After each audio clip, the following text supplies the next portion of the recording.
Welcome to my study classes. दोस्तों, आज हम जानेंगे मोदी सरकार की 24 महीने की 24 योजनाओं के बारे में। इस वीडियो में हम 8 योजनाओं के बारे में जानेंगे और शेष योजनाओं के बारे में नेक्स्ट वीडियो में जानेंगे। आइए शुरू करते हैं। मोदी सरकार की 24 महीने में 24 योजनाएं। पहला, डिजिटल इंडिया। प्रधानमंत्री की सबसे महत्वाकांक्षी योजनाओं में से एक डिजिटल इंडिया की शुरुआत 21 अगस्त 2014 को हुई। इस अभियान का मकसद भारत को एक इलेक्ट्रॉनिकली अर्थव्यवस्था में बदलना है। सरकार की मंशा है कि सभी सरकारी विभाग और भारत की जनता एक दूसरे से डिजिटल रूप से या इलेक्ट्रॉनिक तौर पर जुड़े ताकि प्रभावी प्रशासन चलाया जा सके। इसका एक लक्ष्य कागजी कार्यवाही कम से कम करके सभी सरकारी सेवाओं को जनता तक इलेक्ट्रॉनिकली पहुंचाना है। सबसे महत्वपूर्ण यह है कि इसके तहत देश के सभी गांवों और ग्रामीण इलाकों को इंटरनेट नेटवर्क से जोड़ना है। डिजिटल भारत के 3 प्रमुख घटक बनाए गए हैं: डिजिटल बुनियादी सुविधा, डिजिटल साक्षरता और सेवाओं का डिजिटल वितरण। सरकार का मत है कि ऐसा करने से सरकारी कामकाज में पारदर्शिता बढ़ेगी, जिससे लाल फीताशाही का खात्मा होगा। सरकार ई गवर्नेंस और ई क्रांति के जरिए तकनीकी के माध्यम से जनता के कामकाज का जल्द से जल्द निस्तार करना चाहती है। दूसरा, प्रधानमंत्री जन धन योजना। प्रधानमंत्री नरेंद्र मोदी ने 28 अगस्त 2014 को प्रधानमंत्री जन धन योजना की शुरुआत की। इसकी घोषणा उन्होंने 15 अगस्त 2014 को अपने पहले स्वतंत्रता दिवस भाषण में की थी। यह एक वित्तीय समावेशन कार्यक्रम है। इस कार्यक्रम के शुरू होने के पहले ही दिन 1.5 करोड़ बैंक खाते खोले गए थे और हर खाता धारक को 1 लाख रुपए का दुर्घटना बीमा कवर दिया गया था। इस योजना के तहत अब तक 3.02 करोड़ खाते खोले गए हैं। उनमें करीब 1500 करोड़ रुपए जमा किए गए। इस योजना के अनुसार कोई भी व्यक्ति जीरो बैलेंस के साथ बैंक खाता खोल सकता है। रुपे डेबिट कार्ड की शुरुआत। तीसरा, स्वच्छ भारत अभियान।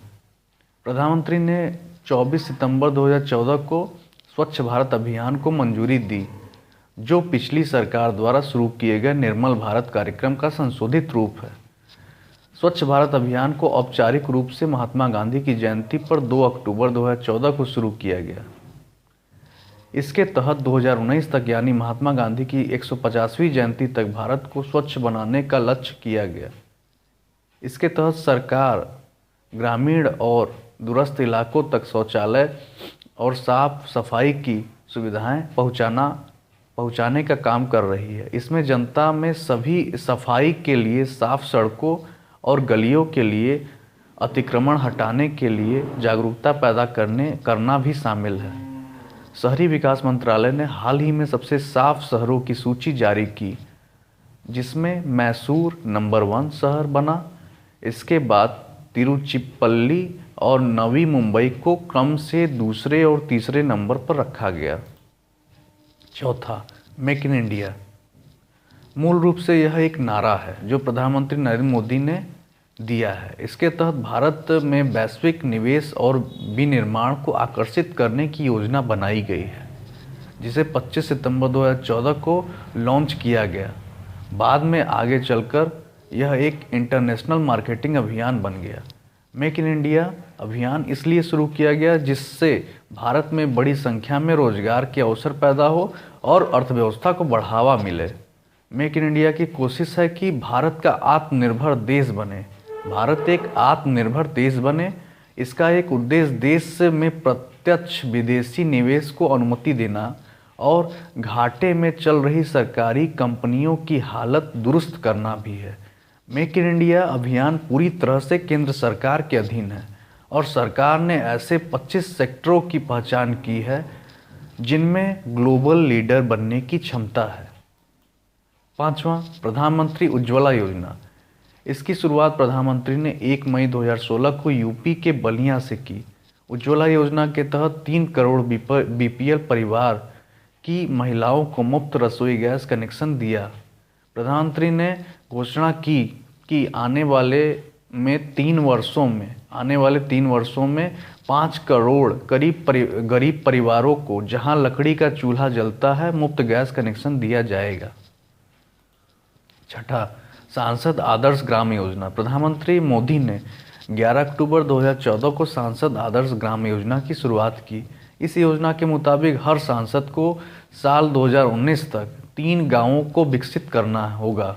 इसकी थ्योरी यह है कि भारत के गांवों को भौतिक और संस्थागत बुनियादी ढांचे के साथ पूरी तरह विकसित किया जा सके। इस योजना के तहत इस योजना के लिए कुछ दिशा निर्देश भी है जिन्हें ग्रामीण विकास विभाग ने तैयार किया है। प्रधानमंत्री ने 11 अक्टूबर 2014 को इन दिशा निर्देशों को जारी किया और सभी सांसदों से अपील की कि वे 2016 तक अपने संसदीय क्षेत्र में एक मॉडल गांव और 2019 तक 2 और गांव तैयार करें। 7वां, अटल पेंशन योजना। प्रधानमंत्री जनधन योजना की सफलता से उत्साहित देश की युवा पीढ़ी को ध्यान में रखकर तैयार की गई मोदी सरकार की यह एक और अहम योजना है। वित्त मंत्री अरुण जेटली ने फरवरी 2015 के बजट भाषण में कहा था, दुखद है कि जब हमारी युवा पीढ़ी बूढ़ी होगी उसके पास भी कोई पेंशन नहीं होगा। यह योजना इसी कमी को दूर करने के लक्ष्य के साथ शुरू की गई। इससे सुनिश्चित होगा कि किसी भी भारतीय नागरिक को बीमारी, दुर्घटना या वृद्धावस्था में अभाव की चिंता नहीं करनी पड़ेगी। इसे आदर्श बनाते हुए राष्ट्रीय पेंशन योजना के तौर पर अटल पेंशन योजना 1 जून 2015 से प्रभावी हो गई। इस योजना का उद्देश्य असंगठित क्षेत्रों के लोगों को पेंशन फायदों के दायरे में लाना है। इससे उन्हें हर महीने न्यूनतम भागीदारी के साथ सामाजिक सुरक्षा का लाभ उठाने की अनुमति मिलेगी। 8वां, बेटी बचाओ बेटी पढ़ाओ योजना। प्रधानमंत्री ने 22 जनवरी 2015 को हरियाणा के पानीपत से इस योजना की शुरुआत की। 100 करोड़ रुपए की शुरुआती राशि के साथ यह योजना देश भर के 100 जिलों में शुरू की गई। हरियाणा में जहां बाल लिंगानुपात CSR बेहद कम है, इस योजना का लक्ष्य लड़कियों को पढ़ाई के जरिए सामाजिक और वित्तीय तौर पर आत्मनिर्भर बनाना। सरकार के इस नजरिए से महिलाओं की कल्याण सेवाओं के प्रति जागरूकता पैदा करने और निष्पादन क्षमता में सुधार को बढ़ावा मिलेगा। Thanks for watching. Creating bye study classes with AJ. Please subscribe, like and share.